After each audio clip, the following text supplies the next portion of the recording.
Serikali ya Jamhuri ya Muungano wa Tanzania imesema imefuatilia makala iliyochapishwa muda mfupi uliopita na chombo cha habari cha CNN kuhusu matukio ya tarehe 29 Oktoba 2025 na siku zilizofuata.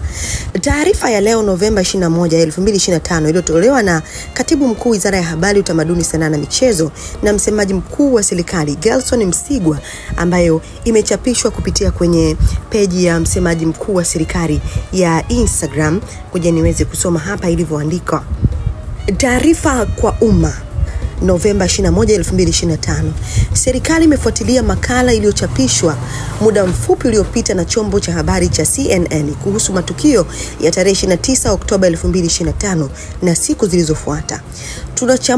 Wanachambua na kuhakiki maudhui yaliyomo katika makala hiyo, na tamko la serikali litakuja baada ya kukamilika kwa uhakiki huo. Hiyo ni taarifa muhimu ambayo imetolewa katika ukurasa wa Instagram wa msemaji mkuu wa serikali, ambayo imesema itachunguza na kufuatilia vizuri kile ambacho kimechapishwa na chombo cha CNN siku ya leo, ambapo inasemekana imeangazia matukio ambayo yalitokea tarehe 29 Oktoba, siku ambapo uchaguzi mkuu ulifanyika na siku zilizofuata. Nini maoni yako? Hii ni VOT Media, sisi tumechangamka.